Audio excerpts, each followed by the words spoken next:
Bonjour à toutes et à tous, bienvenue dans la Taverne du Gamer. Je suis Sid, accompagné de Kira comme toujours.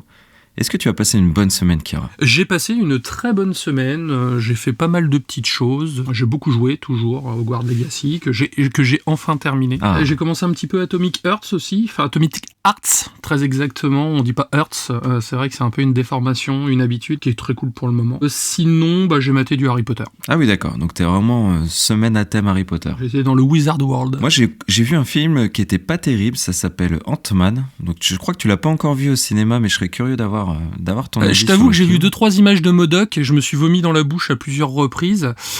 Du coup, j'ai pas spécialement envie d'y aller. J'ai pas trop kiffé. Sinon, je suis toujours sur mon jeu Final Fantasy, le jeu de rythme que je vais présenter la semaine prochaine. Et en manga, voilà, One Piece, ça avance et la Perfect Edition d'Evangelion aussi qui est excellente. Donc ouais, une semaine bien chargée. Une semaine chargée. Ah si, j'ai été voir Avatar 2, enfin. Ah oui, que j'ai beaucoup apprécié cette petite dépression quand j'ai vu le parking de mon pâté en sortant du cinéma après avoir passé 3 heures sur Pandora. Je sais pas si tu vois ce que je veux dire. Ouais. Non, c'était très très cool. Alors, dis-nous un petit peu le sommaire pour l'émission d'aujourd'hui. Alors aujourd'hui, on va parler de Firaxis, de Dragon Ball Z Kakarot. On va débriefer le State of Play, enfin tant bien qu'il y ait quelque chose à débriefer, le clap de fin pour Assassin's Creed Valhalla, et on va parler un petit peu de Nvidia, avec ensuite mon test de Hogwarts Legacy. Et pour finir en sujet hors sujet, tu vas nous parler de Nier Automata, une série télé. Exactement. Est-ce que tu peux nous faire un petit point réseaux sociaux rapide ? Bien sûr, vous pouvez nous suivre sur Facebook, sur Twitter, n'hésitez pas à liker, commenter les publications. Pareil sur les applications de podcast, n'hésitez pas à nous mettre des commentaires, ça fait toujours plaisir et puis ça aide grandement au référencement. Vous êtes toujours de plus en plus nombreux, donc un grand merci. Et voilà, Kira, on va se lancer, générique. C'est parti.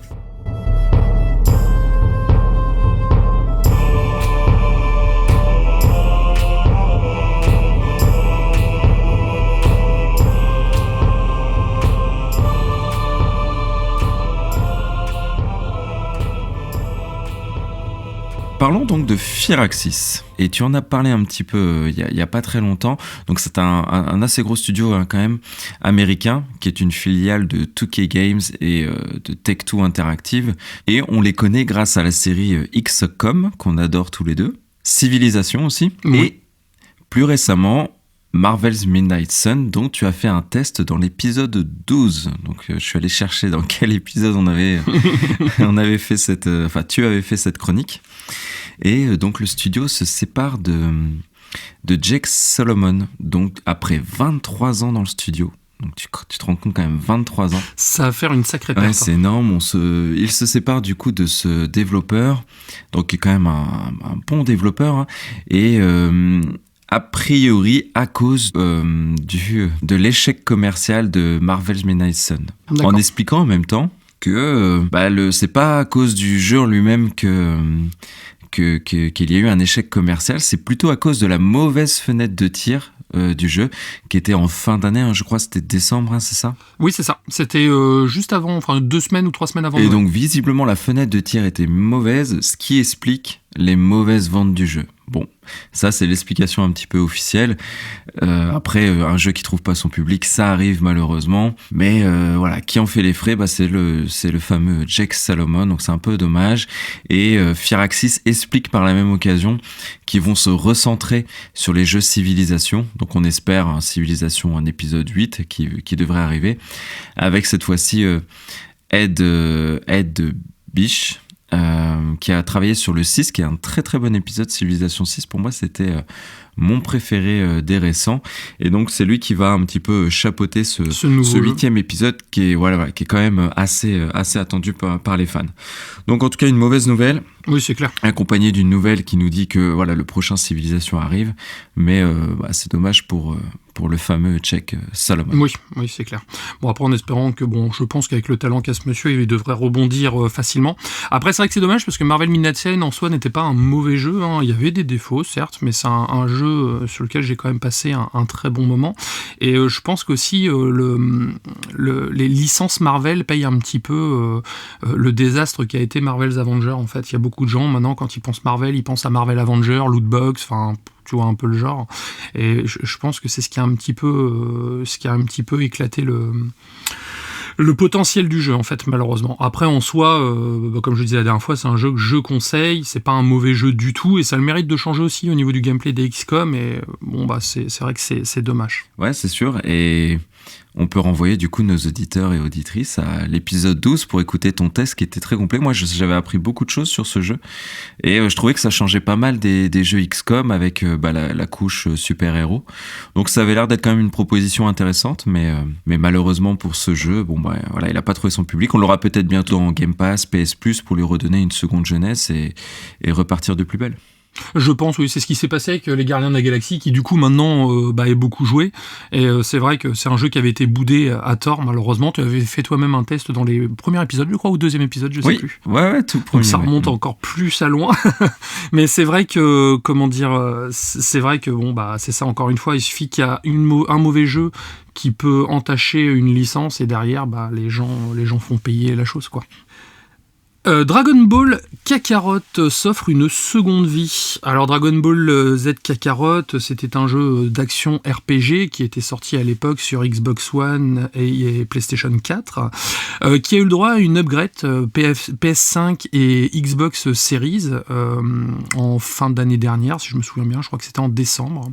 Depuis, le jeu a dépassé les 4,5 millions d'unités et s'est doté d'un second Season Pass. Il y a déjà eu dernièrement un 4e DLC intitulé Bardock face à son destin. Et là, une dernière bande-annonce vient de tomber qui tease le nouveau DLC, en fait, avec la silhouette de Goku dans sa tenue du 23e Tenkaichi Budokai. Je sais pas si tu te souviens, c'est celui qui a opposé Goku à Piccolo. À la fin de Dragon Ball. À Piccolo Junior, bien sûr, pas Piccolo Daimao, malheureusement. Et donc, ces deux DLC sont inclus dans le Season Pass 2. Pour récapituler, il y a eu beaucoup de DLC sur Dragon Ball Kakarot. Donc, il y a eu Battle of God, la résurrection de Freezer et l'histoire de Trunks. Ça, c'était le premier DLC. Donc, il y a eu Bardock face au destin dans le second, le 23e Tenkaichi, et le prochain est un DLC encore inconnu qui devrait arriver normalement au courant de cet été. Le tout étant pour 29,99, et moi, ce qui me surprend, c'est que c'est un jeu qui n'a pas eu des critiques dithyrambiques à l'époque, mais qui a quand même son petit succès sur le long terme, et surtout qui est bien suivi par Namco Bandai. Donc, j'ai eu l'occasion de le faire. Moi, j'ai pas passé un moment horrible, il y a des choses qui m'ont pas plu du tout, mais j'ai plutôt passé un bon moment sur ce jeu. Et c'est vrai que depuis la mise à jour Xbox Series et PS5, le jeu est en 60 FPS constant et ma foi fort joli en plus. Donc si vous pouvez le trouver à pas cher avec ses DLC, je vous le conseille. Ouais, moi j'ai un ami qui me fait du lobbying actif pour que je fasse ce jeu. J'ai toujours été un petit peu rebuté, c'est vrai, par le monde ouvert et tout, mais sans trop m'y attarder, donc peut-être que j'apprécierai le jeu. En tout cas, la seule chose qui m'avait un petit peu frappé, et tu connais mieux le jeu que moi, c'est le prix des Season Pass que j'ai trouvé assez élevé. Donc je sais pas si t'en as pour ton argent, mais 30€ les Season Pass, je trouve que c'est assez cher. Qu'est-ce que, en termes de rapport qualité-prix, qu'est-ce que t'en penses? Alors moi j'ai pris le premier Season Pass parce que, comme on dit, je suis un pigeon quand c'est Dragon Ball. J'ai pris le premier Season Pass et j'ai pris aussi le pack avec les musiques des animés en fait, pour pouvoir habiller un petit peu tout ça, ce qui donne quand même un autre cachet au jeu. Sur le premier Season Pass, Battle of God, c'était vraiment quelques missions, l'intégration de Beerus et ça s'arrêtait là. Résurrection de Freezer, c'est pareil, c'était pas ouf en termes de gameplay ou d'apport supplémentaire. Par contre, le Season Pass, le DLC qui était intéressant, c'était l'histoire de Trunks où là on avait carrément des nouveaux environnements et on reprenait tout l'OAV en fait. Pour 30 balles, c'est un peu cher, c'est vrai. Après, si vous le trouvez en promo à 15€, comme j'ai pu profiter à l'époque, là je vous le conseille, ça peut quand même être rentable. Surtout que le jeu est déjà assez long de base. Le seul truc qui me gêne, le monde ouvert est bien, c'est qu'il y a des espèces de bulles dégueulasses partout qu'il faut choper pour pouvoir upgrader son personnage. Et ça, c'est vraiment le degré 0 du monde ouvert. Et ça, c'est dommage. Après, si vous êtes fan de Dragon Ball, c'est une super proposition. Ouais, les musiques de l'animé, c'est vrai que là t'as sorti un argument commercial qui est assez vénère.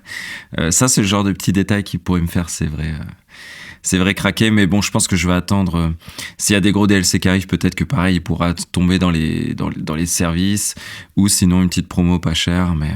On va faire à suivre en tout cas, mais t'as raison, ils ont l'air de prendre soin de leur jeu, et ça par contre, généralement c'est quelque chose qu'on apprécie, c'est plutôt cool.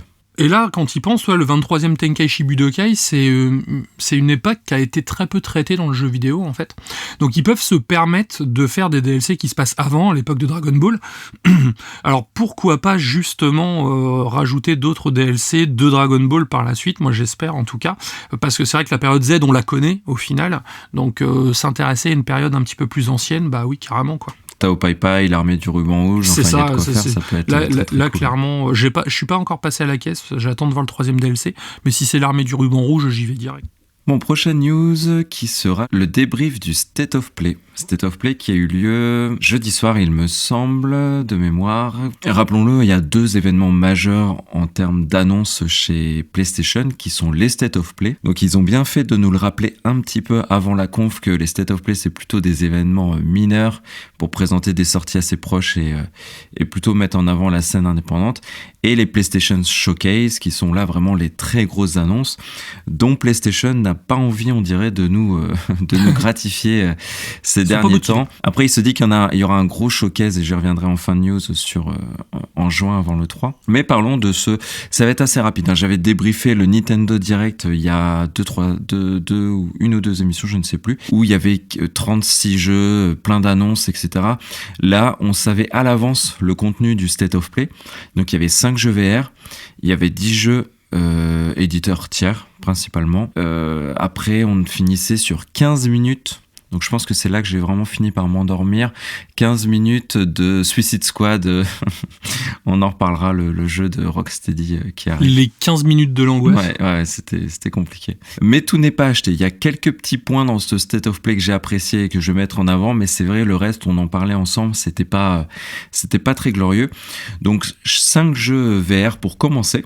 Donc avec cette volonté toujours de PlayStation de rassurer les nouveaux acquéreurs ou ceux qui se projettent dans l'achat du PSVR, il y a bien des jeux en développement et il y en a principalement un qui a un petit peu attiré mon attention parce que c'est des thèmes qui nous parlent à tous les deux.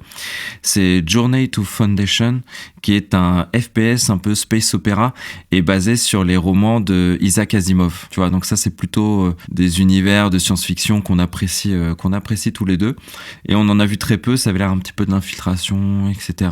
C'est vrai que sur le papier, ça c'est prometteur. Voilà, sur le papier, des 5 annonces du PSVR qu'il y a eu, c'est celle qui m'intéressait le plus, où il y aurait du room scale, donc tu sais, même tu peux bouger un petit peu ton corps pour te baisser derrière une caisse ou ce genre de choses. Enfin, il y avait l'air d'avoir des petites interactions sympas. Sinon, les 4 autres jeux, c'était Foglands, donc un jeu un peu Far West, zombie, avec une bande-son assez cool, un FPS toujours.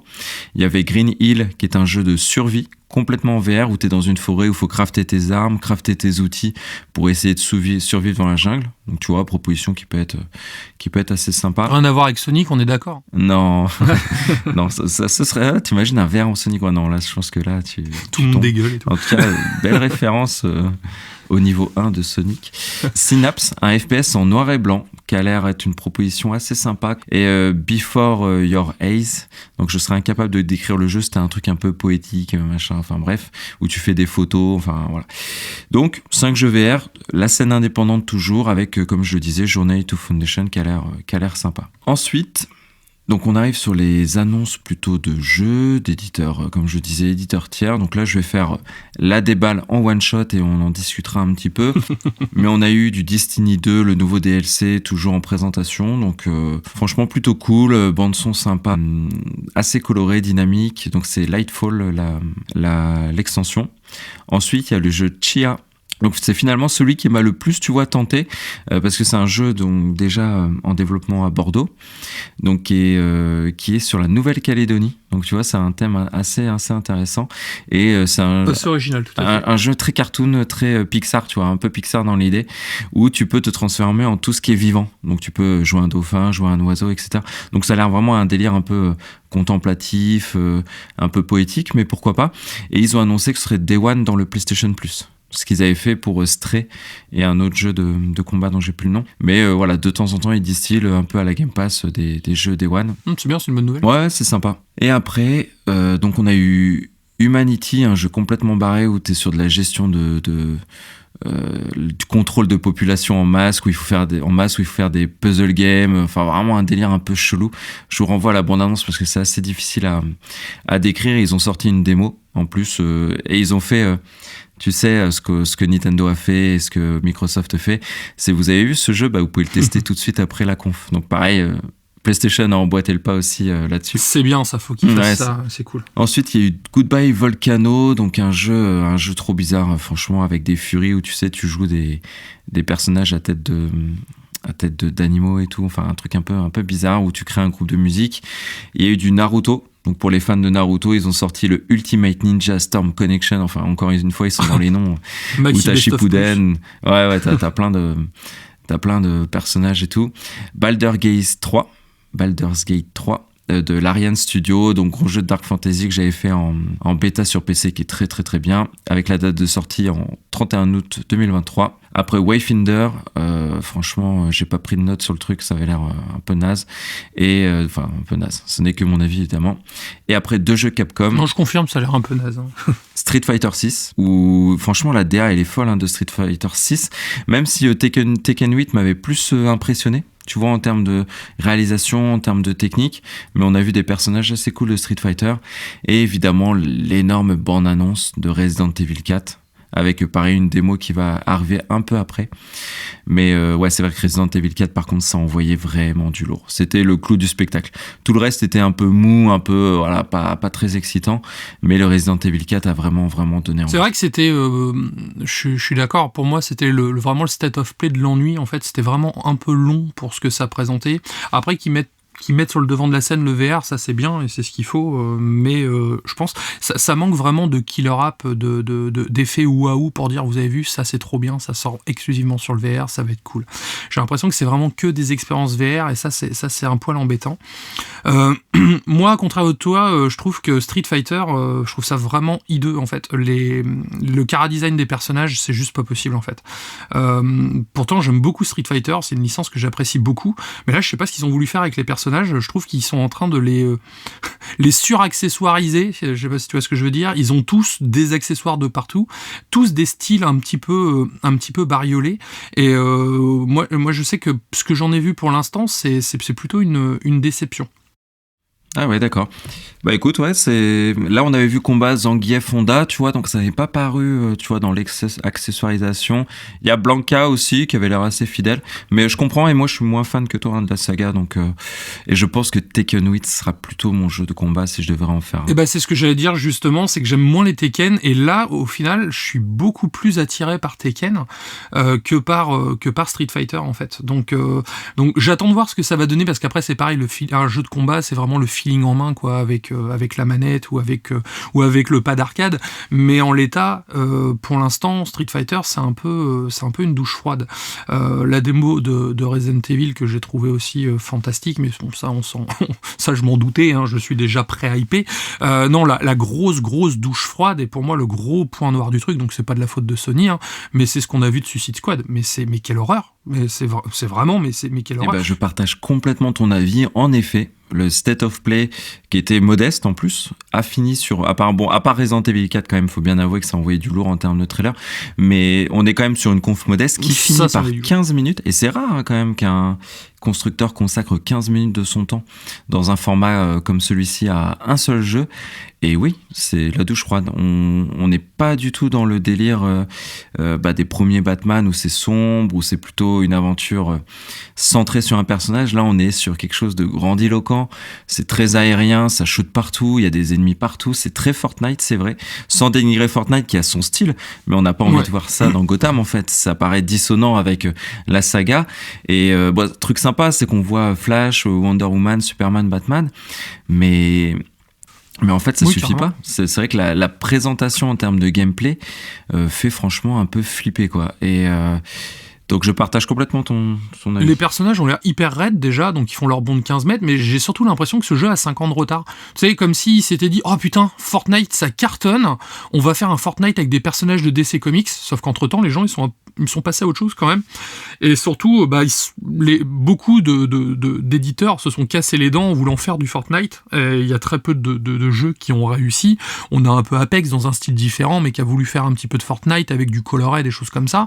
On a du Overwatch également, mais tous les autres se sont cassés les dents. Et là, j'ai l'impression qu'ils viennent, mais 15 ans après la guerre. Ah, ça fait peur. J'espère pas qu'ils se plantent, hein. Et j'espère que nous, on se trompe, que ce soit un jeu excellent. Mais la proposition, en tout cas, c'est pas. Enfin, moi, je pense que j'y toucherai pas. C'est pas quelque chose qui me parle. Après, je vois les retours sur les réseaux sociaux où les gens sont vraiment en train de... Il y a beaucoup de gens qui ont pété les plombs, ils sont outrés. Il y a beaucoup de gens qui ont annulé leur préco et tout, et à juste titre. Mais là, j'ai l'impression que tout ce que je n'aime pas dans le jeu vidéo sont regroupés dans une licence que j'aime. Donc ça me fait chier quand même. Hein. C'était un peu le clou, le dernier clou du cercueil de ce State of Play. Et Jeff Grubb donc a souhaité, enfin a communiqué quand même un petit peu après ce State of Play, parce que je pense qu'il a senti un peu la déception, parce que il a senti la houle. Au-delà encore du contenu mineur, parce qu'on sait qu'un State of Play c'est ça, quand même Sony a été assez absent en termes de grosses annonces. Ils occupent le terrain avec leurs jeux, ils occupent le terrain avec des communications plutôt réussies quand même, avec le PSVR, enfin ils font des choses, mais en termes de grosses annonces et en termes de gros showcase, ils étaient absents. Donc il nous dit qu'il devait y en avoir un pour l'automne dernier, mais qu'ils ont repoussé parce que les développeurs n'étaient pas prêts. Donc ça, moi, j'y crois pas. C'est plutôt par rapport au rachat, je pense, qu'ils se sont fait discrets. Moi, je pense aussi. Mais en tout cas, il dit bien, maintenant qu'ils sont prêts, ils vont avoir un spectacle massif qui prépare vraiment la deuxième phase de la PS5. Donc le prochain PlayStation Showcase va être un tournant dans la vie de la PS5, avec, je pense, des très grosses annonces. Hein. On sait qu'ils préparent Wolverine peut-être. Ouais, Wolverine, il y aura certainement du MGS, enfin ils préparent des très très grosses annonces, mais surtout je pense que là on va vraiment entamer le cap de la next-gen, et qui va enfin arriver, et qu'on arrêtera les jeux cross-gen PS4, PS5. À mon sens, quand il parle de deuxième phase de PS5, c'est ça, des jeux consacrés exclusivement à cette nouvelle génération, et c'est un petit peu ce qu'on veut. Et aussi, pour terminer sur ce showcase, c'était assez discret, mais ils ont présenté les jeux du PS Plus encore une fois, et du PS Plus Essentiel et Extra. C'est passé très en catimini, alors que c'est presque les meilleures infos, où il y avait, comme je disais, Chia en Day One, il y aura du Rainbow Six Extraction, Immortal Phoenix Rising, même si bon, le jeu, voilà. Il y a Ghostwire Tokyo, Uncharted Legacy Collection, Battlefield 2042, Minecraft. Donc ils ont annoncé tout un tas de choses, très en catimini, alors que ça aurait pu donner un peu plus de consistance au State of Play s'il l'avait mis vraiment en avant. Donc voilà, conf vraiment en demi-teinte, et je pense qu'il se réserve pour le showcase qui arrive, et là, ça devrait envoyer du lourd. En tout cas, on sera là pour le couvrir, évidemment. Alors, changement d'ambiance, clap de fin pour Assassin's Creed Valhalla, et aussi pour Syndicate. Alors ça fait, en gros c'est le 20 que le compte Twitter officiel a annoncé la dernière mise à jour d'Assassin's Creed Valhalla. Donc 2 ans après sa sortie, le titre, bon, faut pas se leurrer, il se vend encore très bien. C'est donc un patch de poids et assez massif qui va débouler sur différents supports, aux alentours de 15 Go, qui vise essentiellement à corriger certains bugs et surtout certaines quêtes. Beaucoup de joueurs étaient bloqués sur certaines quêtes en fait, qui n'arrivaient pas à valider, ou même des fois certains assassinats en fait. Ils avaient fait l'assassinat, ils avaient tout ce qu'il faut, mais ils pouvaient pas aller plus loin. Donc le genre de choses un petit peu s'ennuyer ça. Voilà. Donc ils ont annoncé que ça serait le dernier patch, et donc là il a été mis à disposition le 20. Et donc fait important, disons plutôt cocasse, Assassin's Creed Syndicate également, donc un jeu qui est sorti quand même en 2015, reçoit un patch surprise sur PS5, donc le même jour, donc le 20 également. C'était le dernier épisode, on va dire, traditionnel de la saga, avant que celle-ci bascule du côté light RPG avec Assassin's Creed Origins. Donc c'est le patch 1.53 qui avait été demandé par les fans il y a quelques temps, parce que sur PlayStation 5 il y avait des effets un petit peu de scintillement, je sais pas si tu vois ce que je veux dire, des effets de scintillement et quelques lags, et donc ce patch est fait justement pour corriger tout ça.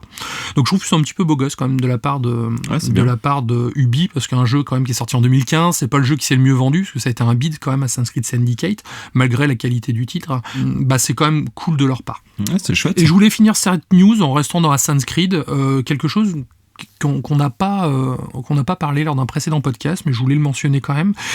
C'est qu'il y a peu, le jeu a été consacré pour sa musique lors de la prestigieuse cérémonie des Grammy Awards. En fait, c'est une cérémonie qui est, comment dire, c'est un peu les Oscars de la musique, en fait, aux États-Unis. Et ça devient donc le premier jeu vidéo de l'histoire à être récompensé par l'Académie. Parce qu'en fait, pour la toute première fois en 65 ans, une catégorie centrée exclusivement autour de la musique dans un jeu vidéo a été créée, donc ce qui est quand même très cool. Ouais, et la grande gagnante a été donc Stéphanie Economou, en fait, pour son travail sur Assassin's Creed Valhalla, Dawn of Ragnarok. Tu sais, le DLC qu'ils ont sorti derrière. Donc c'est une petite news dans la news, hein, c'est un peu la poupée russe de la sympa. News. Mais c'est vrai que ça parle de jeux vidéo, et pour une fois que le jeu vidéo se retrouve consacré dans une aussi grosse cérémonie, c'est vrai qu'il fallait en parler. J'avais vu la news passer, je l'avais complètement zappé, et c'est en recherchant pour Assassin's Creed Valhalla que je suis retombé dessus, donc je voulais le préciser en tout cas. Ouais, ça consacre un peu le jeu vidéo au rang d'art, ce qu'il est, hein. Le jeu vidéo est un art, et ouais, c'est très intéressant, je savais pas. Tu vois, tu m'apprends quelque chose, et je trouve que c'est cool. Et j'espère qu'ils vont renouveler l'expérience, parce que la musique en jeu vidéo, bon, il y a de quoi faire quand même, hein. Il y a des très grands artistes, notamment au Japon, donc super. Bah là, cette année, les nominés, c'était pas ouf, hein. Il y avait du Alien Fireteam Elite, enfin, c'était pas de la grande BO, donc clairement, la BO d'Assassin's Creed était largement au-dessus. Mais après, on peut très bien, très facilement se dire, quand on voit la BO de Last of Us, par exemple, d'avoir ce genre de nomination par la suite. Et donc, ça peut être l'occasion pour le jeu vidéo de briller sur des médias plus mainstream, on va dire. Et donc, pour finir la section news, il s'est passé... Voilà, une grosse actualité dans le rachat Activision Blizzard. Donc la Commission européenne a organisé des audiences. Donc on a déjà, on en sait plus sur le deal Microsoft-Nintendo, donc qui officialise un petit peu des rumeurs. Donc il y a bien 10 ans de deal pour la licence Call of Duty, pour qu'elle arrive sur les plateformes de Nintendo, donc plutôt la Switch, donc via le Switch online, enfin via le cloud. D'ailleurs, j'ai testé Resident Evil 8 en cloud sur Switch, et c'est vrai que ça tourne vraiment très bien. Pourtant, j'ai pas une très bonne connexion, mais en effet, non, c'est vrai que la proposition est assez convaincante. J'ai été surpris. Et donc là, on sait que Call of Duty pendant 10 ans arrivera côté Nintendo. PlayStation, Microsoft, pour l'instant, c'est toujours la guerre, donc on n'en sait pas plus.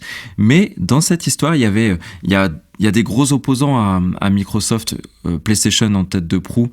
Il y a Nvidia, il y a Google, et il y a aussi un éditeur chinois qui sait pas, enfin, dont le nom n'a pas fuité. Mais en tout cas, côté Nvidia, ils étaient très remontés contre Nintendo et ce rachat, parce que au-delà de la licence, on parle beaucoup de la licence Call of Duty, mais il y a un très gros enjeu autour du cloud gaming et autour du jeu mobile. Parce que Microsoft, c'est ça aussi qu'ils veulent, hein, c'est diffuser leurs jeux, être des leaders du cloud, et aussi être très présent sur le support mobile. Donc Brad Smith, qui est le président de Microsoft, hein. On avait Nadia Sadella qui avait parlé, qui est le très grand chef, et là ils ont fait parler Brad Smith, pour dire qu'avec Nvidia un deal a été conclu. Donc Nvidia propose une solution de cloud gaming qui n'est pas du Game Pass, hein. Faut pas, on peut faire l'amalgame de tous ces services, mais en fait Nvidia propose le GeForce Now, donc qui est un service de cloud gaming qui permet de jouer à 1500 jeux sur tous les supports, donc que ce soit PC, Mac même, Windows, tablette, smartphone. Ils ont leur propre hardware aussi, mais ce sont des jeux dont on doit avoir la licence. Donc c'est des jeux qui sont sur Steam, c'est des jeux qui sont sur Epic, c'est des jeux qui sont un petit peu partout, et on centralise tout dans le GeForce Now. Comme ça, on peut jouer à ces jeux sur une seule plateforme, partout en cloud. C'est ça la proposition de GeForce Now. Ils ne fournissent pas des jeux, il faut vraiment avoir ces jeux. Et puis ça marche bien en plus. Ouais, ça marche très bien. Ils sont, en termes de qualité de service, aujourd'hui c'est les leaders en termes de qualité de service, j'entends bien, sur le marché du cloud. Donc forcément, avec l'arrivée de Nintendo, de Microsoft, ils ont vraiment flippé pour leur marché qui se développe avec un service de qualité. Et donc, ils ont signé un deal, donc c'est officiel, avec Microsoft, pour que tous les jeux Microsoft, et pas que la licence Call of Duty, tous les jeux Microsoft, Microsoft Studio, Activision, Blizzard arrivent sur le GeForce Now. Donc pareil, il faut encore une fois avoir les licences. Donc pour les jeux free-to-play, c'est bon, hein, comme Hearthstone par exemple, mais c'est la première fois, c'est historique, que des jeux par exemple Blizzard seront disponibles sur une autre plateforme que Battle.net. Donc il faut se dire que dans le monde du PC et du gaming, c'est vraiment une révolution. Donc ça a clairement calmé Nvidia, qui sont très très très très contents de ce deal qu'ils ont passé avec Microsoft. Donc ça fait un opposant majeur en moins pour le rachat Activision Blizzard. Et en même temps, un très beau coup pour Nvidia, comme je disais, qui était un très très très gros opposant. Donc, petit à petit, le rachat avance, les pions se mettent en place. Juste quelque chose que j'ai remarqué, Phil Spencer brille toujours par son absence. Donc il y a eu une année 2022 qui était vraiment considérée mauvaise pour Microsoft. Donc est-ce que petit à petit les boss de Microsoft reprennent la main sur la branche Xbox? Je sais pas, mais en tout cas l'absence de Phil Spencer m'a vraiment étonné ces dernières semaines, presque mois. La dernière fois qu'on l'a vu, c'était au Game Awards. Donc c'est vrai que là, on le trouve en petite forme, notre Phil Spencer, mais j'espère qu'on va le retrouver comme d'habitude, jovial et tout, content. On va le revoir après le rachat quand ce sera actif. Oui, il n'y a pas de doute. Bon, gros test à venir, tu veux nous parler de Hogwarts Legacy, je crois, mon cher Kira, un petit jeu indépendant comme on teasait la semaine dernière. Gros test que j'attendais parce que j'y ai pas du tout touché, j'ai vu un petit peu de gameplay, mais sans plus que ça, j'attendais ton test, donc écoute, je te laisse la parole pour le jeu Harry Potter, dans l'univers d'Harry Potter. Bon, c'est vrai que le jeu Hogwarts Legacy, c'est le jeu que j'attendais le plus cette année, donc autant te dire que j'étais chaud bouillant, et tu sais ce que c'est, quand on a une grosse hype, on a plus de chances d'être déçu que d'être satisfait. Ok, oui. Je vais spoiler direct la conclusion du test. J'ai été très satisfait par ce jeu sur beaucoup de points, malgré ses défauts. Très intéressant. Pour récapituler déjà, donc Hogwarts Legacy, l'héritage de Poudlard, est un RPG développé par Avalanche Software et édité par Warner Bros. Donc c'est le premier vrai gros jeu d'Avalanche Software. Avant ça, ils ont fait des petits jeux comme My Little Pony ou Barbie, tu vois. Donc c'est pas vraiment l'ambiance. Donc excellent. Déjà se faire confier un univers aussi riche, un jeu aussi attendu sur un studio aussi peu expérimenté. Là, faut quand même avoir de sacrées coronesses au niveau de Warner Bros. Et bon, on peut le dire tout de suite, Avalanche Software s'en est sorti haut la main. Donc le jeu est sorti en février 2023 sur PlayStation 5, Xbox Series et PC. Il sera dispo en avril sur PlayStation 4 et Xbox One et en juillet 2023 sur Nintendo Switch. Donc sur Nintendo, c'est via le cloud gaming. Ce jeu prend donc place dans le monde des sorciers, créé par J.K. Rowling, sans qu'elle soit toutefois impliquée dans le développement ni le scénario du jeu. Et c'est le premier point sur lequel je voudrais aller, c'est que l'univers est extrêmement fidèle à ce qu'a écrit J.K. Rowling dans ses livres, ou ce qu'on peut voir dans les films. Ils prennent des libertés de par son contexte, parce que le jeu se passe 200 ans avant la saga Harry Potter, mais ça reste toujours cohérent. Il y a quelques petites digressions à certains moments, on va dire, pour que ça soit expliqué scénaristiquement, mais moi, en tant que fan, ça ne m'a pas choqué, en fait. J'ai trouvé ça même plutôt nécessaire, parce que ça permet d'avoir un effet de surprise, et puis on peut se dire qu'en 200 ans, les choses ont évolué, tout simplement. Ouais, bien sûr. Au niveau du synopsis, donc nous incarnons un nouvel élève qui intègre Poudlard pour la première fois lors de la 5e année d'études de Poudlard. Donc 5e sur 7, le gars arrive un peu tard. Le gars ou la fille, selon ce que vous allez créer directement. Dès le début du jeu, on comprend que nous avons un don et que nous sommes capables de voir et d'utiliser une ancienne forme de magie qui n'existe plus. Ce don permettra de comprendre donc les sombres enjeux du monde des sorciers. En effet, une révolution gobelin semble se mettre en place et ces derniers s'unissent derrière un puissant gobelin du nom de Ranrock qui convoite justement cette forme de magie ancienne et donc forcément qui nous convoite nous également. Donc ça, c'est pour le pitch de base. Alors la révolution gobelin avait déjà été mentionnée dans les livres de J.K. Rowling, donc là ils profitent de cette période un petit peu nébuleuse pour pouvoir lancer leur histoire. En détail. Donc on va commencer le jeu de façon somme toute classique, il y a le menu de création de personnage, on peut choisir son apparence, la forme du visage, les yeux, la couleur de peau, cheveux, accessoires, si on veut lui mettre des cicatrices, des taches de rousseur, des choses comme ça, la voix, nom, prénom bien sûr, et sa maison de Poudlard. Donc on peut choisir directement soit sa maison de Poudlard dès le début, ou alors on peut passer par le système du choix pot en fait, où il va nous poser des questions, et en fonction des choix qu'on va faire, il va nous proposer une maison. Donc moi j'ai été envoyé chez Gryffondor. Ensuite on va progresser dans le jeu à la manière de tous les TPS traditionnels. Donc on va se balader dans un jeu à pied, par la suite emballer, ça peut être aussi à dos d'hippogriffe par exemple. Okay, on va ensuite récupérer donc notre baguette magique qu'on va également choisir et customiser. Donc on va choisir le type de bois, la forme de la baguette, la plume qui est à l'intérieur de la baguette par exemple. Et cette baguette, on pourra la modifier par la suite, c'est-à-dire ça sera toujours la même baguette, mais on pourra changer le manche en fait pour lui donner un petit côté exclusif et personnel. Donc ça c'est très cool parce que pour le fan d'Harry Potter, donc on va arriver, on va faire le tuto donc au début qui va nous expliquer les rudiments du jeu, donc le système de combat, des choses comme ça. On va arriver à Poudlard, donc on va voir Poudlard pour la première fois, donc forcément c'est majestueux, hein, ce château est magnifique. Il y a des petits moments, je me suis surpris à être un petit peu comme à l'époque d'Elden Ring, à découvrir quelque chose un petit peu gothique et tout, contemplatif, et j'ai beaucoup apprécié. Ce jeu est vraiment l'exact opposé d'Elden Ring. C'est-à-dire Elden Ring, on vous lâche dans un monde ouvert, vous vous débrouillez et vous allez découvrir l'histoire à la façon dont vous voulez avancer, tel un archéologue. Là, vous allez arriver dans le monde ouvert de Hogwarts, en fait. Il y a des points d'intérêt à plusieurs endroits. Par contre, c'est des points qui sont aussi nécessaires car ils vous apprennent énormément de choses sur le lore en fait, mais sans vous matraquer de cinématiques. C'est pareil, c'est beaucoup de découvertes via l'objet, via les décors, via les lieux tout simplement. Donc j'ai beaucoup apprécié parce que ça crée déjà une sensation de dépaysement qui est quand même assez incroyable, et je me suis surpris à plusieurs endroits à regarder juste tel coucher de soleil, les arbres bouger de certaines façons, enfin vraiment c'est très immersif, c'est très immersif malgré cette mini-carte avec beaucoup de points d'intérêt qui apparaissent dessus. D'accord. Donc, au niveau des plus, moi j'ai mis en numéro 1 la direction artistique, qui est vraiment folle. C'est très beau. Il a l'air magnifique. Ouais, c'est très beau. Alors, le jeu n'est pas une claque graphique, attention, c'est-à-dire il va y avoir aussi quelques bugs de texture à certains moments, il peut y avoir quelques textures un peu plus grossières, mais en termes d'ambiance, en termes de représentation de l'univers, c'est vraiment magnifique.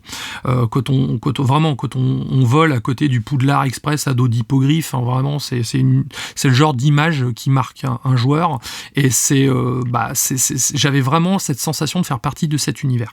Le feeling du gameplay également, donc le personnage n'est pas trop lourd, il est très agile, on peut faire des roulades par exemple, on peut courir, grimper, enfin ça reste un gameplay somme toute traditionnel, mais voilà, c'était un petit peu ce qui me faisait peur, parce que quand je regardais les premières vidéos, le personnage avait l'air un peu rigide, c'est pas le cas du tout, clairement.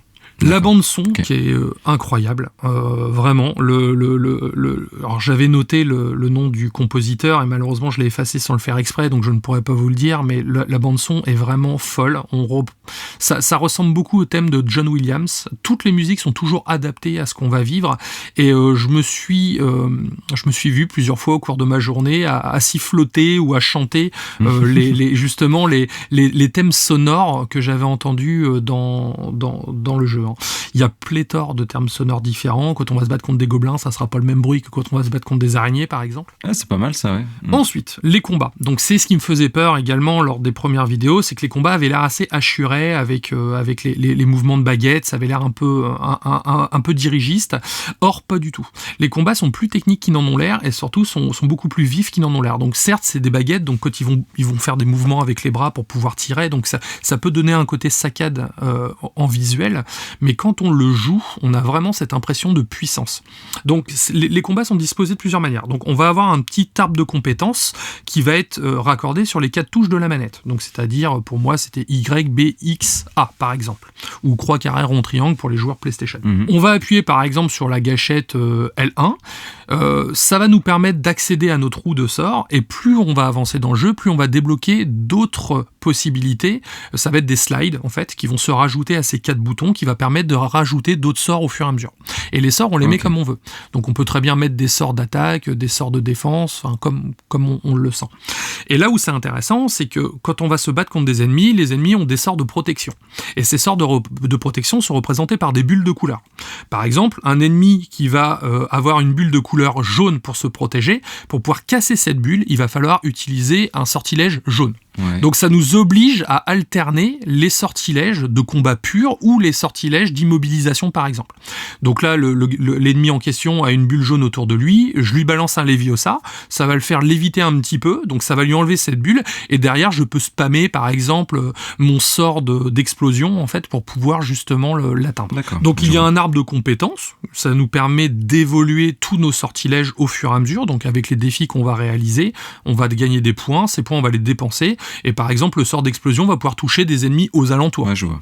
Okay. Il y a beaucoup de sorts à disposition, donc après on joue avec ceux qu'on a envie, dont les fameux 3 sorts impardonnables qu'on peut apprendre au fur et à mesure du jeu et qu'on peut utiliser. La durée de vie du jeu, donc moi j'ai mis pour la quête principale aux alentours de 45-50 heures pour la faire. Là je suis aux alentours de 60 heures de jeu, je suis en train de faire les petites poupouilles à côté. C'est très bien, clairement il aurait correct, hein. Ouais, très bien. Il aurait pas fallu plus, parce que je reviendrai dans mes points négatifs, il y a une certaine répétitivité de certaines choses. L'histoire est bien implantée dans le monde ouvert, en fait. C'est pas un monde ouvert qui est là que pour faire des allers-retours, en fait. C'est vraiment un monde qui vit. Sur les premières vidéos, on avait l'impression que le monde était un peu vide. Or, c'est pas le cas, en fait. On va se retrouver dans un monde un peu à la Red Dead, donc c'est très verdoyant, il y a de la forêt, il y a des lacs, des choses comme ça, mais à côté il se passe des choses. On va retrouver des gens qui se baladent, on va retrouver des gens qui campent, on va avoir des ennemis qui vont avoir fait leur petite forteresse, on va avoir des braconniers qui vont attaquer des animaux fantastiques par exemple. D'accord. Tous les personnages secondaires sont attachants et leurs quêtes respectives sont passionnantes, vraiment. Je dois même dire que certaines quêtes secondaires sont plus intéressantes que la quête principale. J'ai certains personnages que j'ai appris à aimer, d'autres que j'ai appris à détester, mais en tout cas, c'est important de faire les quêtes secondaires, déjà pour pouvoir évoluer nos personnages et apprendre de nouveaux sorts, mais surtout, comme le jeu est structuré en saison, à chaque fois qu'on passe d'une saison à une autre, les quêtes secondaires de la saison en cours sont annulées et remplacées par des nouvelles. Ouais, ok. C'est étonnant. Ouais, en fait, ce qui est bien, c'est que ça oblige le joueur, en fait, à vraiment faire les quêtes secondaires, comme une saison d'une série télé, en fait. Et arrivé au bout d'une dizaine d'heures de jeu, sans prévenir, le jeu nous débloque la salle sur demande. Donc, c'est une salle bien connue des fans, en fait, qui est une salle qui apparaît vraiment quand un élève de Poudlard en a vraiment besoin. Et c'est une salle qu'on peut customiser intégralement. C'est-à-dire, on peut choisir le sol, les murs, les fenêtres. On peut choisir, de ce qu'on va mettre à l'intérieur, si on veut mettre des chaises, si on veut mettre des pots pour nous faire pousser nos plantes, si on veut mettre des petits ateliers pour fabriquer des potions. Et là, ça renouvelle aussi considérablement le jeu, dans le sens où c'est un espèce de hub en fait qui va se créer, et dedans, on va pouvoir collectionner des animaux fantastiques. Et ça, c'est trop cool. C'est-à-dire, les animaux fantastiques se font attaquer par des braconniers, donc on va aller les chercher, on va aller aspirer dans un sac, une espèce de sac de docteur, en fait, qui va nous permettre de récupérer ces fameux animaux. On va avoir des espèces de vivariums qui vont apparaître dans la salle sur demande, où on va pouvoir mettre les animaux, ils vont pouvoir vivre, et ensuite, on va pouvoir les faire se reproduire. Et à quoi ça sert de faire ça ? C'est qu'en fait, les animaux vont nous générer de la matière première qui nous servira à améliorer nos vêtements et nos accessoires. Okay, donc c'est de l'exploitation animale un peu. Donc voilà, il y a un peu de l'exploitation, comme dans Pokémon, un peu le même principe, sauf qu'on les fait pas se bastonner en fait. Sauf qu'on les fait pas se bastonner, mais on fait ça avec des animaux fantastiques. Donc on va retrouver des licornes, des phénix, moi j'ai des nifleurs, ça me fait délirer parce que dès qu'on leur balance une boule d'oreille, ils deviennent complètement dingues, ils ont envie de la chouraver. Donc quand on est fan du lore Harry Potter, vraiment il y a plein de petites easter eggs comme ça qui sont super sympas à regarder. La VF que j'ai trouvé très bonne malgré certaines phrases qui tournent en boucle en fait.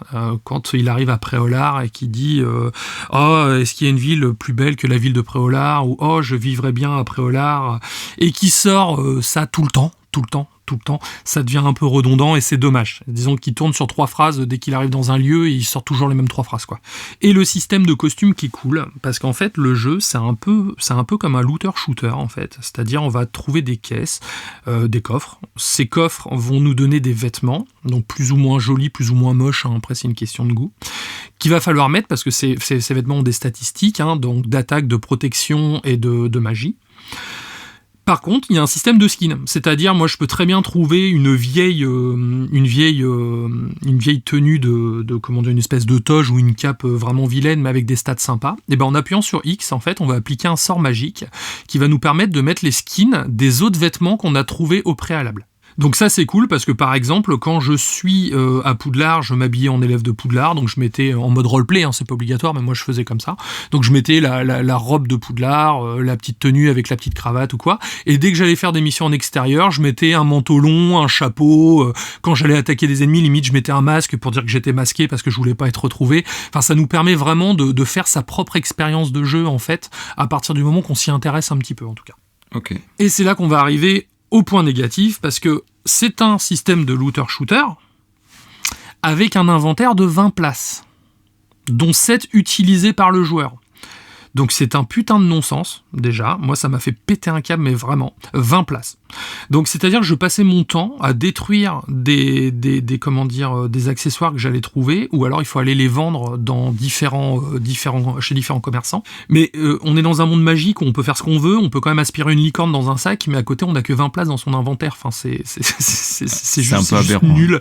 Je comprends pas en fait, parce que vraiment ça m'a fait péter un câble. Tu commences un donjon, donc t'as plus que tes 7 places que tu utilises, donc t'as 13 places de vide, et t'arrives à la moitié du donjon, t'es déjà plein en inventaire. Donc ça t'oblige à regarder, non celui-là il est nul, je le détruis, je prends l'autre truc, l'autre truc il était pourri, c'est dommage, tu vois, c'est vraiment relou. Et ça je pense que c'est un défaut de jeunesse du studio, parce que à l'heure actuelle c'est vraiment un non-sens, surtout dans cet univers. Beaucoup trop de collectibles, alors je sais que t'aimes ça toi, moi c'est pas du tout ma calme. Il y a beaucoup de collectibles, il y a des pages du guide à aller chercher, il y a les énigmes de Merlin à faire, les failles d'énergie, il y a des ballons à percer, des cristaux, des cheminées, des portes et des tableaux, enfin il y en a partout. Donc d'un côté c'est pratique parce qu'il y a des paliers, à chaque fois que tu vas débloquer genre 10 pages du guide du sorcier, tu vas débloquer un nouveau truc. Si tu vas débloquer 20 énigmes de Merlin, tu vas débloquer un nouveau truc. Donc ça, disons que c'est pas le dernier qui te débloque quelque chose, ça se fait vraiment au fur et à mesure.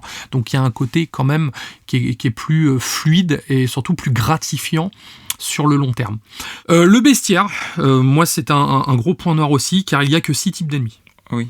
Okay. Donc sur un jeu aussi gros, c'est dommage, on va retrouver des mages, on va retrouver des gobelins, on va retrouver des trolls, des araignées, des espèces de crapauds dégueulasses, 2 choses supplémentaires que je ne vais pas spoiler, et c'est tout.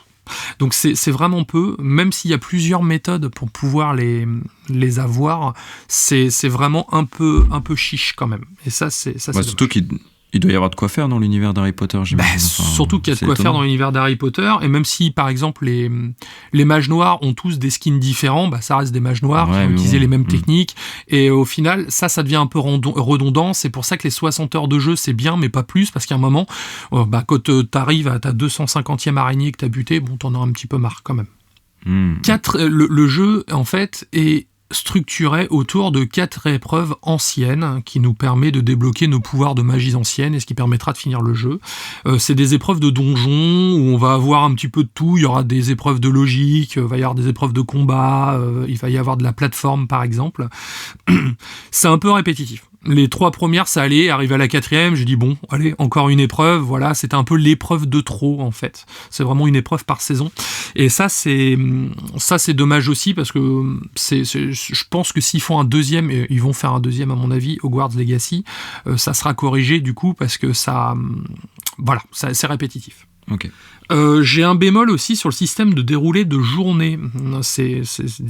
Moi, j'aurais aimé un jeu. Bon, je suis pas créateur de jeu, je suis pas scénariste, et donc loin de moi cette ambition.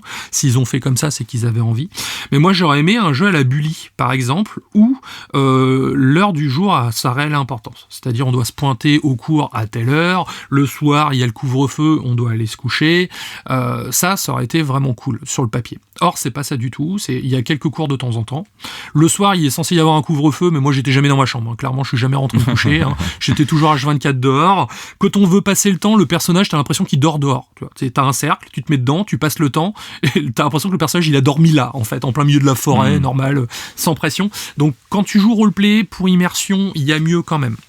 Et pareil, du coup, les cours, tu as des espèces de devoirs à faire, donc les devoirs à la con, genre immobiliser 20 ennemis, choper 10 pages du guide du sorcier, ça te débloque un cours, donc tu vas avoir une petite cinématique de cours qui est très cool, et derrière, tu vas apprendre un nouveau sort, tu vois. C'est un peu comme ça que ça se déroule. Et je trouve que voilà, c'est pas très très fluide, et c'est pas très immersif, et c'est dommage.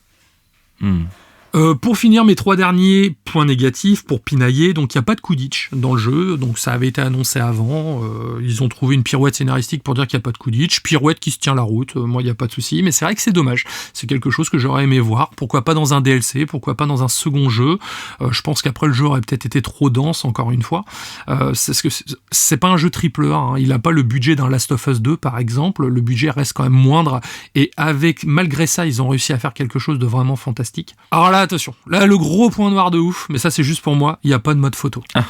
Non mais il n'y a pas de mode photo. Quoi. J'ai fait 12 000 screens, il n'y a pas de mode photo. Et ça faisait chier de faire un screen de mon jeu. Donc vous allez voir, je vous ai screené des choses que vous allez avoir sur le Facebook ou sur le Twitter. J'ai des fois des logos de quêtes qui apparaissent au loin, et du coup c'est moche. Et moi qui adore les modes photos, surtout dans un jeu comme ça, j'aurais aimé faire plein de trucs, j'aurais aimé prendre des photos avec mes animaux fantastiques, mes bébés animaux que j'ai pu récupérer pendant les combats, telle pose à tel moment, il n'y a pas de mode photo. Ah ça c'est dommage, non ça c'est pas possible, à l'heure du numérique actuel des réseaux sociaux, il faut un mode photo quand même. Donc là les gars... surtout que c'est populaire les modes photos, il y en a partout maintenant. Mais c'est clair, et puis en plus encore une fois, univers d'Harry Potter oblige, on peut même l'intégrer à la diégèse du jeu quoi, genre le mec avec sa baguette il fait des screens, j'en sais rien, mais voilà quoi, il n'y a pas de mode photo, c'est dommage. Donc ça c'est, on va dire, bon coup de gueule perso. Et pour terminer, le Deluxe, l'édition Deluxe, qui coûte 15 € de plus, pour 3 costumes, un sortilège, une arène de magie noire, et surtout pour 4 jours d'anticipé. Donc je trouve ça abusé, c'est un peu cher quand même. 15 balles de plus pour du micro DLC, mais en fait ce que tu payes surtout c'est l'accès anticipé de 4 jours en fait. Mais voilà, en l'état c'était histoire d'expliquer le modèle économique. Donc pour conclure, j'ai adoré, j'ai passé un excellent moment sur Hogwarts Legacy. J'ai été certes un petit peu déçu de certaines choses, mais ça n'entache en rien la qualité du jeu, au contraire. Je pense que c'est un jeu aussi qui convient aux non-fans d'Harry Potter, parce que le jeu est suffisamment autonome et suffisamment intelligent pour nous expliquer les règles de l'univers sans avoir à se rattacher entre guillemets, à la Bible Harry Potter d'avant. Quelqu'un comme toi qui n'est pas fan de l'univers d'Harry Potter, je pense que tu peux y trouver ton compte quand même. Certes, tu vas passer à côté de certaines choses, mais je pense que tu peux y trouver ton compte parce que l'univers du jeu est tellement foisonnant, on sent la passion des développeurs en fait, que le jeu pourrait te plaire, tu vois. Il y a en plus la difficulté à certains moments qui peut être assez retard. Moi, je te conseille de monter dans des niveaux de difficulté un peu élevés. Tu verras, les combats, tu fais des parades, tu fais des roulades, tu dois envoyer les sorts au bon moment pour pouvoir toucher les ennemis, tu dois jauger avec le temps de tes sorts qui se rechargent. Je pense que toi, qui es adepte du scoring, tu pourrais y retrouver ton compte là-dessus. Et l'histoire, principale comme secondaire, est suffisamment intéressante pour tenir en haleine sur toute la durée du jeu. J'avais entendu... Tu sais, en fait, je trouve que c'est un jeu passé l'émerveillement. Il y a quand même, tu vois, des gens, et je le vois sur les réseaux, qui commencent un peu à bloquer sur certains éléments du jeu. Notamment, j'ai vu des défauts comme le menuing, l'interface qui était vraiment a priori catastrophique, et aussi le scénario où tous les choix que tu fais n'ont absolument aucun impact sur toute la partie scénario. Est-ce que tu te retrouverais, toi, dans ces deux éléments qui sont reprochés au jeu ? Alors oui, complètement, mais c'était pour la partie menu en fait, oui, le menu est pas ouf en fait. Au début, j'ai eu un peu de mal à l'appréhender, mais au final, à la fin, j'arrivais à faire mes raccourcis très rapidement et ça l'a fait. Je pense que les gens qui râlent à juste titre, c'est plus les gens sur PC qui fonctionnent à la souris parce que c'est vraiment un menu qui a été créé pour une manette en fait, tu vois, où tu vas te servir du stick, tu vas cliquer avec des intercalaires et tout, et à la souris, ça doit être innommable. Par contre, à la manette, ça se fait super bien. Donc je pense que les gens qui râlent, à mon avis, je spécule là, mais ça serait peut-être plus des joueurs PC et à juste titre. Pour ce qui est des choix, en fait, alors oui, c'est un défaut, mais c'est pas non plus le but du jeu, en fait. C'est-à-dire, à aucun moment, le système de choix moraux, par exemple, ou de choix que tu fais dans tes quêtes a une incidence sur le jeu, parce que c'est vraiment un scénario linéaire que tu vas suivre, tu vois. Par exemple, si tu veux faire un gros enculé, un full mage noir, en fait, ton perso sera quand même un peu sympa. Okay. Donc oui, certes, les choix n'ont pas d'importance du tout, mais c'est pas gênant parce que encore une fois, c'est la proposition du jeu en fait. C'est pas Mass Effect, tu vois. Donc oui, je recommande Hogwarts Legacy, qui est sorti sur toutes les bonnes plateformes. Si quand même, pour les personnes qui vont l'acheter sur PlayStation 4 ou Xbox One, attendez vraiment les premiers retours, parce que il y a beaucoup de scènes en fait où on sent que le SSD est utilisé pour passer d'un monde à l'autre sans temps de chargement. Et malgré ça, des fois, à certains moments, il y a des petits temps de chargement. Je parlais à un ami qui joue sur PS5 et lui a des fois des temps de chargement. Quand on va ouvrir une porte, en fait, il y a un micro temps de chargement parce que la salle derrière est pas encore téléchargée. Alors, j'ai pas eu ce problème, mais je sais que ça arrive de temps en temps. Donc, j'ose même pas imaginer ce que ça va donner sur les consoles d'ancienne génération, en tout cas. Non, mais t'as raison, du coup, faut faire attention aux anciennes générations, qu'on revive pas une cyberpunk. Bah, c'est un peu clairement, c'est un peu ce qui m'inquiète. Ils ont eu raison de le décaler parce que je pense qu'en l'état, on aurait vécu une cyberpunk. Et là, le jeu, en fait, le fait qu'il soit cross-platform, bah, je sais pas sur quoi ils vont renier pour rendre le jeu jouable ou fluide, parce que vraiment, avec tout ce qui s'affiche à l'écran, les effets de particules, les explosions et tout, enfin, le jeu, ça va le faire ramer de ouf, quoi. Bon, c'est à toi. Moi, j'ai tout dit, j'ai déjà suffisamment parlé. Cette chronique était bien trop longue, encore une fois. Donc, on va voir ce que ça va donner au montage. Non, mais très intéressant. T'as donné beaucoup d'infos, et ça, au moins, je vois plus clair. C'est vrai, je connaissais, je te dis, que dalle sur le jeu, à part quelques courses de griffons que j'ai vues ou ce genre de choses. Mais en tout cas, c'était très intéressant. Donc en sujet hors sujet, j'avais prévu Light, c'est vrai, pour faire un sujet assez court, parce que je savais que Hogwarts allait prendre un petit peu de temps. Donc c'était la série Nier Automata, l'animé, donc qui est en cours de diffusion, donc un épisode par semaine, donc qui est diffusé actuellement sur Crunchyroll. Et donc cet animé, Nier Automata, est fait par le studio A1 Pictures, donc qui est détenu par la société Aniplex, que tu dois bien connaître. Aniplex, ils ont fait énormément de choses. Et ce studio a travaillé sur Fairy Tail, Sword Art Online, Seven Deadly Sins, donc pas mal de choses en plus intéressantes et de qualité. Donc c'est un studio qui est vraiment très talentueux. Et là, ils se sont occupés de l'œuvre de Yoko Taro, donc qui est un très très très grand développeur qui a créé tout un univers autour de ses licences. Donc ça a commencé par Drakengard, après Nier, le vieux Nier, il est sorti sur Xbox 360 et PS3. Je sais pas si tu te rappelles de ce jeu, mais moi je l'avais fait du coup sur Xbox, qui était vraiment bien. Ensuite il y a eu Nier Automata et Nier Replicant, pour le plus récent. Donc c'est un jeu qui, à la base, ça me permet de parler un tout petit peu du jeu, même si je dois faire très très court, mais c'est un jeu qui est développé par Platinum Game, donc qui est un de mes studios en plus préférés, donc qui a fait Bayonetta, qui était avant le studio Clover, qui a travaillé sur Okami, Vanquish, enfin un studio qui est excellent. Et donc il a fait le jeu Nier Automata, qui est pour moi l'action RPG qui m'a le plus marqué de ces 10 dernières années. Donc c'est vraiment un de mes jeux phares. Je le mets, par exemple, devant Elden Ring, je le mets au niveau d'un Dark Souls en termes de sens, de ce que j'ai ressenti avec ce jeu. Donc pour te dire à quel point c'est une œuvre qui m'a touché. Et donc Yoko Taro, c'est un développeur un petit peu à la Kojima, qui aime bien casser les codes, tu vois, bousculer le joueur, un peu briser le mur entre le joueur et le jeu. Enfin, c'est vraiment, d'accord. Tu vois, c'est vraiment un génie. Donc je vous renvoie, parce que je vais pas faire tout le déballage de ce qu'a fait Yoko Taro, mais je vous renvoie à un papier qu'a fait un de nos followers, qui est une personne qui nous suit sur Twitter, avec qui on a pu échanger de temps en temps, qui est Brian, il se reconnaîtra, et qui a fait un papier pour PlayStation Inside où il retrace tout l'univers de Yoko Taro. Donc je le publierai. Aussi mon livre de chevet que j'ai acheté, donc qui est sœur d'édition, qui ont fait l'œuvre étrange de Taro Yoko, donc qui est un très très bon ouvrage, écrit par Nicolas Turcev. Donc vraiment, il y a du contenu de qualité sur ce jeu et sur tout cet univers. Mais reprenons l'animé du coup, de quoi ça parle ? Donc je vais vous lire le synopsis Crunchyroll, comme ça évitera tout spoil. Donc c'est des extraterrestres ont soudainement envahi la Terre en envoyant des formes de vie mécaniques. Donc ils ont envahi la Terre avec des robots, c'est vraiment la dualité homme-machine. Et donc l'humanité est sur le point de disparaître, mais elle s'est réfugiée en totalité sur la Lune. Donc c'est-à-dire qu'il y a quasiment plus d'humains sur Terre et toute la population est sur la Lune. Et donc il y a un petit groupe qui organise des ripostes avec des soldats androïdes. Cependant, ils ne font pas le poids face à un ennemi pouvant se démultiplier à l'infini. évidemment, les machines sont prolifiques, elles se construisent au fur et à mesure. Et le dernier espoir est une nouvelle génération d'androïdes féminins, les unités Yora, dont l'héroïne qui s'appelle 2B. Ou To Be, ça dépend comment. To Be. Je voulais pas dire To Be parce que je savais que tu allais sortir la vanne sur les. Là, exactement. Et donc on suit ces unités qui combattent les machines, ces unités androïdes qui combattent les machines au nom de l'humanité pour que la Terre puisse être de nouveau occupée par des humains. Donc c'est... Of course. C'est absolument génial. Mais pourquoi je fais cette recommandation alors que l'animé n'est pas terminé ? Pour 2 raisons principalement. Donc l'animé s'inscrit parfaitement dans ce que propose le jeu où en fait Yoko Taro a fait son jeu en système de loop.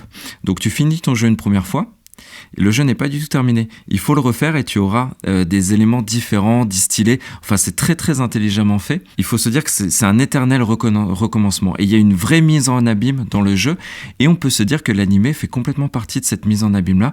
Et tu vis l'animé comme tu revis une de tes parties de jeu. Donc ça s'inscrit complètement dans l'œuvre originale. Ça, c'est et cool, d'ailleurs, celui qui a fait le jeu est aussi aux commandes de l'animé.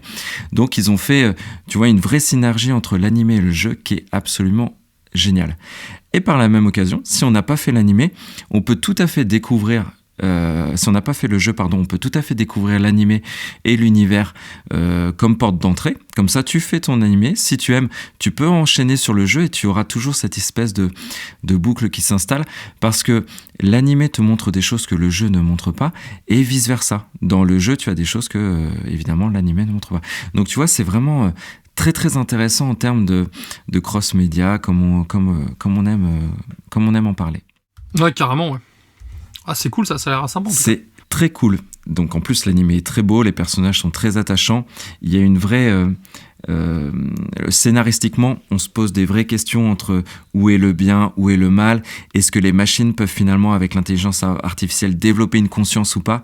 Donc là j'en dis pas plus parce que ça s'est posé dès les premiers épisodes, mais enfin il faut se dire que tout l'univers de Nier Automata tourne autour de ça, la place de l'être humain, la place des machines et après, voilà, Yoko Taro s'amuse à intégrer le joueur dans tout cet univers. Et franchement, c'est très très bien. Donc que vous n'ayez jamais joué au jeu ou pas, franchement, je recommande très clairement cet animé qui est disponible sur Crunchyroll. Et on a un épisode chaque semaine et c'est très très... C'est vrai que j'ai jamais testé les jeux Nier Automata. Mais du coup, l'animé me tente bien, tu vois. Je pense que tu aimerais beaucoup. Surtout que ça va te mettre un vrai pied dans l'univers. Et qui permettra peut-être de t'emmener vers le jeu ou pas. Et ça te permettra en tout cas de sentir finalement ce qu'a voulu faire l'auteur. Et c'est très très intelligent en termes de scénario. Je peux pas trop en distiller évidemment, mais moi ça a été une vraie claque. Si tu veux, il y a eu un avant, un après Nier Automata. Et c'est un jeu qui m'a vraiment bousculé parce que le joueur est vraiment... est partie intégrante de ce qui se passe et c'est très très émouvant à bien des égards et ils arrivent à faire la même chose avec le spectateur donc ouais, je te conseille l'animé, je pense que t'aimeras beaucoup. D'accord, bon bah je note en tout cas. Moi ceci clôture notre émission. Mon cher Kira, est-ce que tu veux faire un petit peu de teasing pour la semaine prochaine ? Alors oui, la semaine prochaine, mon sujet hors sujet, je pense parler d'un film dérivé d'un animé qui existe depuis déjà 26 ans maintenant. Oh. Donc voilà, j'en dis pas plus. Voilà, c'est un film que j'ai regardé cette semaine. J'ai regardé, en fait, c'est décomposé en 3 parties. Il y a 2 épisodes sur une thématique et il y a un film qui clôture cette thématique. Et c'était très cool. Donc je pense parler de ça.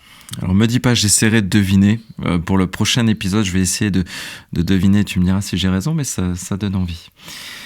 Et moi, en termes de jeu, ce n'est pas un jeu mobile. Hein, tu sais, on a une des auditrices, oui. Mon cher Kira, qui attendait sa chronique sur les jeux mobiles. Hein. Il faudra que tu t'y colles à un moment. Et on en profite pour la saluer, hein, d'ailleurs, parce qu'elle est très fidèle et merci pour son soutien. Mais en tout cas, on attend ta chronique sur les jeux mobiles, du coup, Kira. Tu nous l'as promis un jour. C'est vrai. Voilà. La chronique a été hi-fi rushisée malheureusement parce qu'elle est toujours là, en plus elle est dans mon PC et tout, mais c'est vrai qu'avec la sortie d'hi-fi rush je suis passé sur la sortie, on va dire pas la nouveauté mais l'actualité. Je suis plutôt parti sur l'actualité, mais il est toujours de côté parce que c'est un jeu auquel je joue toujours et je compte en parler, sachant que j'ai un deuxième jeu mobile sous le coude aussi que je vais essayer de caler entre deux chroniques, entre deux jeux, voilà, que je compte compte parler. Donc petit rappel sur les réseaux sociaux, du coup ça me donne une petite transition, mais voilà, échangez avec nous, faites-nous des suggestions, des préconisations. On prend énormément de plaisir à échanger avec vous et on remercie évidemment les auditeurs les plus fidèles. Écoutez, en tout cas, ce fut un plaisir. Moi, je vous dis à la semaine prochaine. Ciao. À la semaine prochaine. Ciao, ciao.